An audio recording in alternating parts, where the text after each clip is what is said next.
Teka lang. Bakit po, Manong Guard? Alam mo bang may patakaran tayo sa school? Nakapag-late na bawal lang pumasok?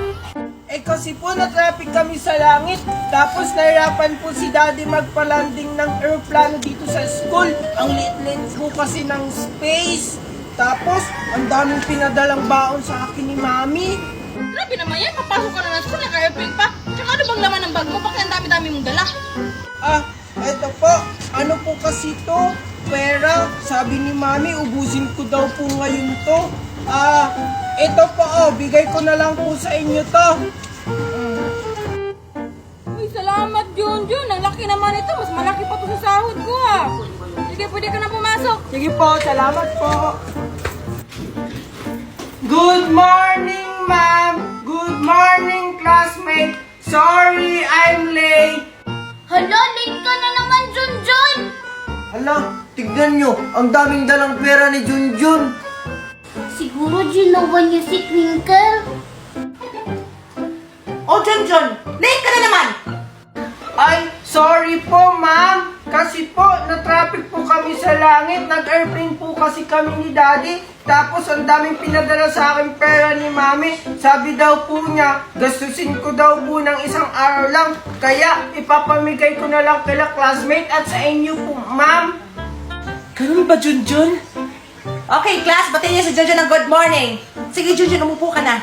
Wow, talaga, ang bait naman ni Junjun. Oo nga, iba talaga pag ginawa si Twinkle. Ay, hindi ko kaya jowa si Twinkle. Ma'am, excuse me po, may pinadala po yung parents ni Junjun. Ito po, ma'am, bawal po kasi sa mga ordinary na upuan. Kailangan daw po gaming chair. Ay, grabe na talaga si Junjun, no? Sensitive na sa mga upuan na ganito. Oo nga, ang arte-arte naman ni Junjun, naging mayaman lang. Ay, thank you po, Manong Guard.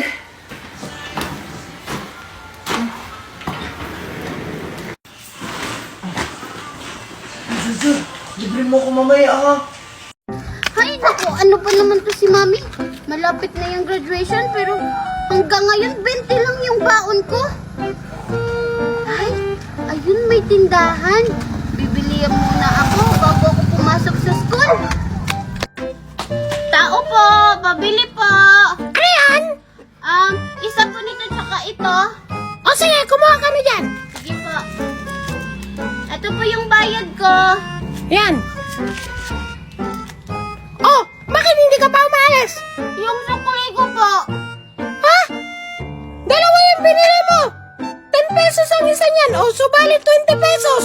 Ha? Umalis ka na, umalis ka na. Ganyan? Bayad, ang mahal naman ng tinda doon. Ubuhin ko na nga lang ito.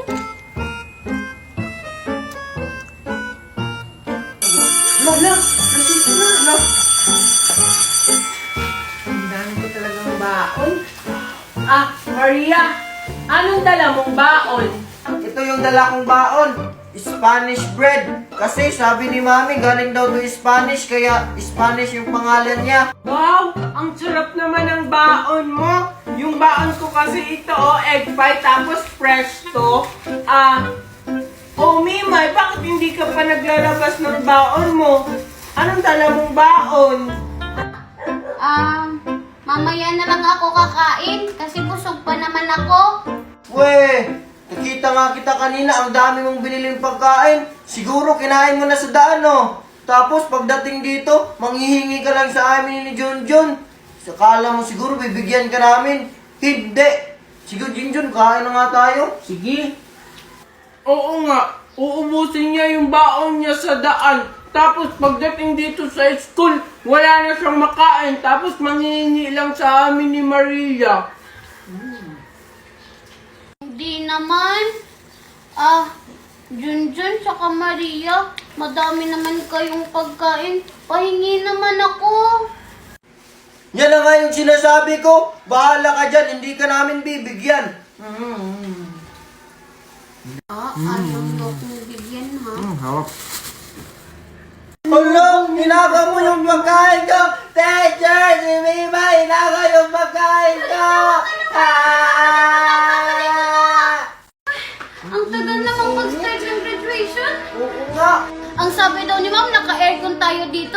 kaya 3,000 yung contribution. Tapos ang sabi, Jollibee daw yung merienda. Bakit hindi pa pinamigay? Nagugutom na ako. Ito na po yung merienda niyo. Wala, sabi, Jollibee daw yung merienda. Tapos, bakit itlog lang? Ano to? Egg burger? Ito na ba yung 3,000? Grabe ka naman, Mimay. Isang kagat lang. Yung sa akin, kakainin ko pa lang. Gutom na kaya ako. Tsaka, ang tagal pa mag-start ng graduation. Maria, pwede ba ako humiram ng pamaypay mo kasi ang init?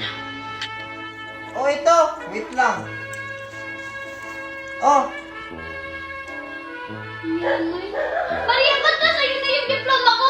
Eh, hindi pa naman ito binibigay. aba malay ko. Kinuha ko lang dun yun, oh. Ang init naman.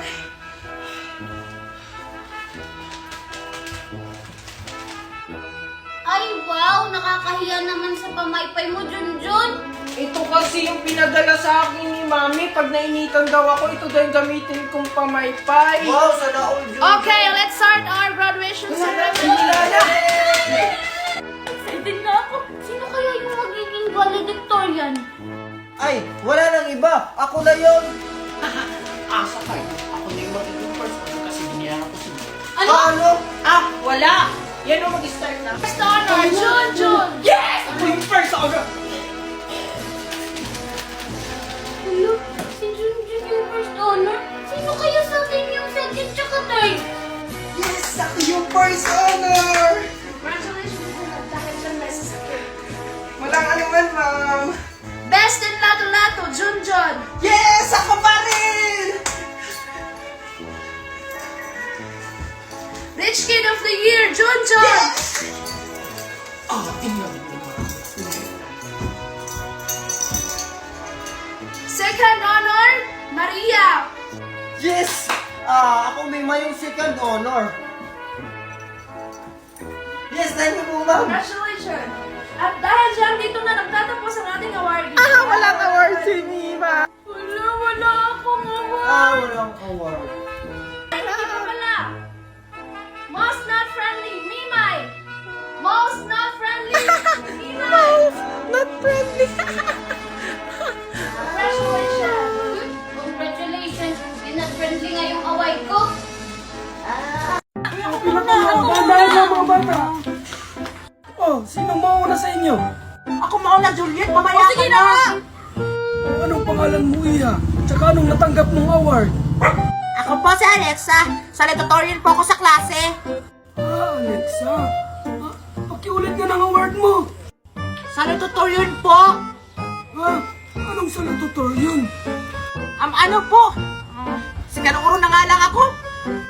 Second honor. Oh, ito para sa'yo. Wow! Thank you po! Wait ko lang sunod. Oh, ikaw naman, Ining. Anong pangalan mo? Tsaka ano yung award mo? Ako po si Joliet, tsaka ang award ko po ay Best in Lato-Lato. Ako po yung pinakamagaling maglato-lato sa school. Hindi lang po sa school, pati po sa buong mundo. Nilaban po ako sa iba't ibang bansa at naging first place po ako. Wow, ang galing mo naman. Kung totoo yan, sige nga, sampulan mo nga ako. Sige po.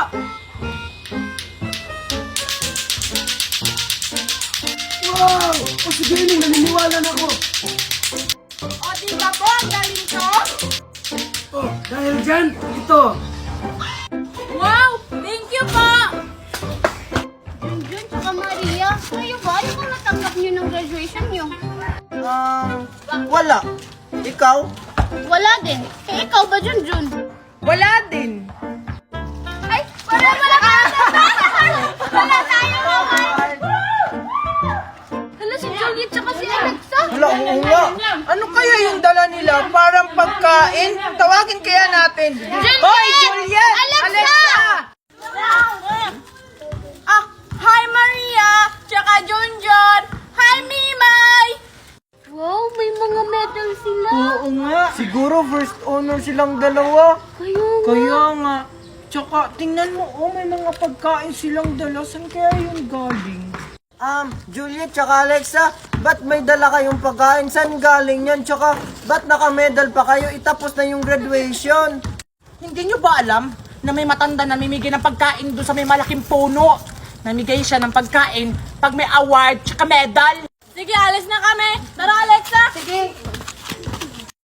Wala, pumunta tayo doon. Kaso wala tayong medal. Ay, alam ko na. Bumili na lang tayo ng medal doon kila Aling Nena. Tag 35 pesos lang. Sige, tara! Tao po! Ano yan? Magkano po yung medal? 35 pesos iha. Sabi mo, Mimay, 35 pesos lang yung medal. Bakit 45 na? Aling Nena, sabi mo 35 lang. Ba't nagmahal na? Mahal na yung bilihin ngayon iha. Junjun tsaka Maria, magkano ba yung dala niyong pera? Wait lang, titignan ko. Ay, tagsasampo yung sa akin. 4 na piraso, 10, 20, 30, 40 Mimay. Ah, yung sa'yo, Junjun? Wait lang, bibilangin ko din yung sa akin. Yung sa akin, tigfa 5 pesos. 5, 10, 15, 20, 25, 30 pesos naman yung sa akin. Si Maria may 40 pesos, tsaka ikaw, Junjun, may 30. So, may 70 na tayo. Ay, yung sa akin, 30 piso lang. 2, 4, 6, 8, 10, 12. So, may 82 pesos na tayo. Pero paano yan? Kulang pa rin. Di ba dapat 3 yung medal na bibilhin natin? Di dalawa muna yung bili natin. Ha? Dalawa lang? 45 plus 45, di ba 90 pesos yun? Kulang pa rin yung pera natin. Hindi. Wag na lang natin sabihin na kulang yung pera natin. Sabihin na lang natin na sakto lang yung pera. Tapos habang nagbibilang siya, tatakbo na tayo. Ang galing naman ng naisip mo, Maria. Ay, saglit lang po, nagbibilang pa po kami. Akin na yung mga pera nyo. Eto na po. Eto po, Aling Nena yung bayad. 2 medal po bibilhin ko. Ano mo naman to? Puros barya. Thank you Teka po. muna, bibilangin ko muna to. Sige po. Tara na, tumakbo na tayo. Tara.